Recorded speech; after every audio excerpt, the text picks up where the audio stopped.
വഖഫ് നിയമ ഭേദഗതി ബിൽ ഉടൻ പാർലമെന്റിൽ എത്തുമെന്ന് സൂചന നൽകുന്നുണ്ട് നമുക്ക് കേന്ദ്ര സർക്കാർ. എല്ലാ രാഷ്ട്രീയ കക്ഷികളും അഭിപ്രായം പറയണമെന്ന് ഇന്ന് മന്ത്രി കിരൺ റിജിജു അറിയിച്ചു. ഒരു പക്ഷേ ബിൽ നാളെ വന്നേക്കാം, പക്ഷെ നാളത്തെ കാര്യപരിപാടിയിൽ ബില്ലില്ല.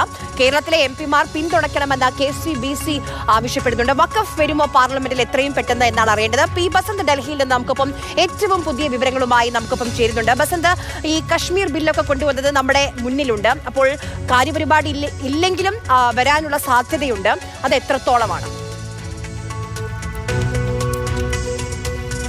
അരിയ രണ്ട് ബില്ലുകളാണ് നാളെ ലോക്സഭയിൽ ലിസ്റ്റ് ചെയ്തിട്ടുള്ളത്. ഒന്ന് കോസ്റ്റൽ ബില്ലും അതോടൊപ്പം തന്നെ ഗോവയിലെ പട്ടിക വിഭാഗങ്ങളുമായി ബന്ധപ്പെട്ട മറ്റൊരു ബില്ല് മാത്രമാണ് ഇന്ന് ഔദ്യോഗികമായി ലിസ്റ്റ് ചെയ്തിട്ടുള്ളത്. പക്ഷേ നാളെ വേണമെങ്കിൽ ബില്ല് സർക്കാരിന് കൊണ്ടുവരാവുന്നതാണ്. കാരണം നേരത്തെ കശ്മീർ വിഭജനവുമായി ബന്ധപ്പെട്ട ബില്ല് ഒരു സപ്ലിമെൻ്ററി ലിസ്റ്റിലൂടെയാണ് അത് കൊണ്ടുവരികയും അവതരിപ്പിക്കുകയും ചെയ്തത്. അത്തരത്തിലൊരു സാഹചര്യം വേണമെങ്കിൽ സർക്കാരിന് സ്വീകരിക്കാവുന്നതാണ്. കാരണം 4-ാം തീയതി പാർലമെൻറ്റ് അല്ലെങ്കിൽ സമ്മേളനം അവസാനിക്കുന്ന ഒരു സാഹചര്യത്തിൽ എത്രയും പെട്ടെന്ന് ബില്ല് കൊണ്ടുവന്ന് ലോക്സഭയിലെങ്കിലും പാസ്സാക്കിയെടുക്കുക, അത് കഴിഞ്ഞ രാജ്യസഭയിൽ വർഷകാല സമ്മേളനത്തിൽ പരിഗണിക്കുക എന്നുള്ളൊരു തന്ത്രമായിരിക്കാം ചിലപ്പോൾ സർക്കാർ സ്വീകരിക്കുക. അതിന് കാരണം ബീഹാർ നിയമസഭാ തെരഞ്ഞെടുപ്പ് നവംബറിൽ വരുന്നൊരു സാഹചര്യത്തിൽ ഒരു രാഷ്ട്രീയ വിഷയം ഉണ്ടാക്കുക എന്നുള്ളൊരു വിഷയമുണ്ട്. മാത്രമല്ല മറ്റൊരു വിഷയം ഇപ്പോൾ ഉള്ളത് ജനതാദൾ യുണൈറ്റഡ്, അതായത് BJPയെ പിന്തുണയ്ക്കുന്ന NDAയിലെ സഖ്യകക്ഷികളായ ജനതാദൾ യുണൈറ്റഡിനും തെലുങ്ക് ദേശം പാർട്ടിക്കും ഈ ബില്ലിൻ്റെ ഇപ്പോഴത്തെ ഈ ഇതിനോട് വലിയ അനുകൂലമായ നിലപാടല്ല എന്നുള്ളൊരു ചെറിയ സൂചനകൾ കൂടിയുണ്ട്. അപ്പോൾ ഇത് വരുമോ എന്നുള്ളൊരു സന്ദേഹം ഇപ്പോഴും നിലനിൽക്കുന്നുണ്ട് എന്നുള്ളതാണ്. പക്ഷേ ഇന്ന്